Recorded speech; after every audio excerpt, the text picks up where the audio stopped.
Mukhang umabot na sa maseryosong yugto ang unti-unting pag-usbong ng relasyon nina Dominic Roque at Sue Ramirez. Kamakailan lang, nakita si Dominic na kasama ang pamilya ni Sue sa selebrasyon ng ika-90 kaarawan ng yumaong ama ni Sue. Ayon sa ilang sources, humingi na umano ng basbas si Dominic mula sa pamilya ni Sue para sa kanilang pagpapakasal.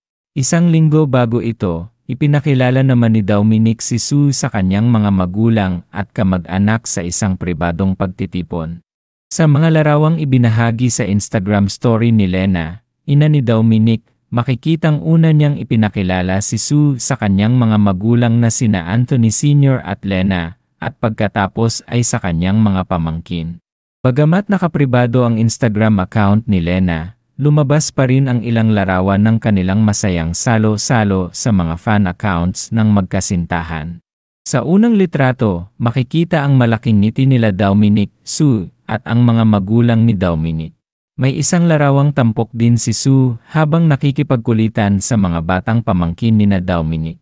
Ang pagtitipon na ito ay naganap isang linggo matapos lumantad sa publiko si Dominic at Sue bilang magkasintahan sa pamamagitan ng kanilang pagdalo sa ABS-CBN Ball.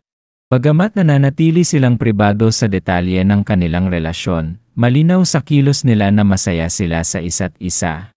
Sa kanilang unang red carpet appearance bilang couple, agaw pansin ang dalawa. Nakasuot si Sue ng classic white beaded gown na may gloves at choker, habang si Dominic ay elegante sa kanyang black tuxedo. Nagmula ang mga bali-balitang may relasyon ang dalawa noong November 2024 nang makita silang naghahalikan sa isang bar. Ayon sa video ng isang social media user, makikitang hinahaplos ni Sue ang mukha ni Dominic at yumuko para halikan ito, bagamat hindi malinaw kung sa pisngi o sa labi ang halik. Lalong lumakas ang usap-usapan nang muli silang mamataang magkasama sa isang social gathering at sa ibang pagkakataon ay nakitang magkahawak kamay habang tumatawid sa kalye. Noong Disyembre, sa wakas ay nagsalita na si Sue tungkol sa mga balitang nagde-date sila ni Dominic.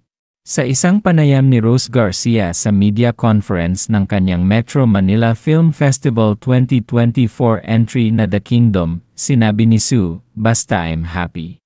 We're enjoying each other's company. That's all I can say for now." Dagdag pa ng aktres, "We've been seeing each other."